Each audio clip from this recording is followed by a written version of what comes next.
ফরৌনের পুত্র মারা গেলে সে ইসরায়েলীয়দের যেতে দেয়। তারা লোহিত সাগরের কাছে পৌঁছলে ফরৌন তার সিদ্ধান্ত পরিবর্তন করে এবং তাদের ধাওয়া করে। যখন ফরৌনের অশ্বরথ দেখে তখন খুবই ভয় পেয়ে যায়, কিন্তু ঈশ্বর মোশেকে বললেন তার হাতের লাঠিকে লোহিত সাগরের দিকে ওঠাতে। ঈশ্বর তখন একটা ঝোড়ো হাওয়া পাঠিয়ে লোহিত সাগরকে দুই ভাগ করে দেন।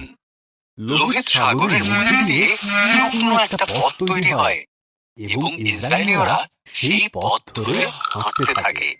তাদের দুই ধারে সাগরের জল প্রাচীরের মতো দাঁড়িয়ে পড়ে। তারা নিরাপদে সাগরের অপর পারে পৌঁছে যায়। ফরৌন এবং তার সৈন্যরা সাগরের মধ্য দিয়ে তাদের একই পথে ধাওয়া করে।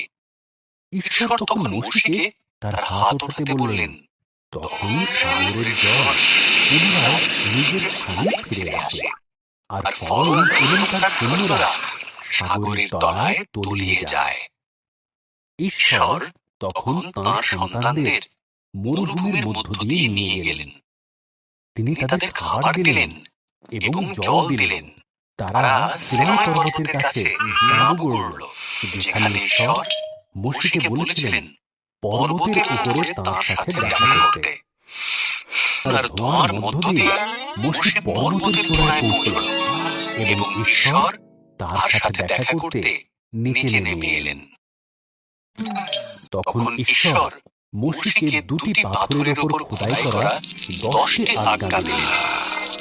কোন পরদেবতা আরাধনা করবে না, কোন মূর্তি তৈরি করবে না, আমার নাম সম্মানের সাথে স্মরণ করবে, বিশ্রামবারকে বিশেষ দিন হিসেবে মান্য করবে, কে সম্মান করবে, হত্যা করবে না, নিজের স্বামী বা স্ত্রীর প্রতি বিশ্বস্ত থাকবে, চুরি করবে না, মিথ্যা কথা বলবে না, কাউকে হিংসা করবে না, বা কারোর কোনো জিনিসে লোভ করবে না।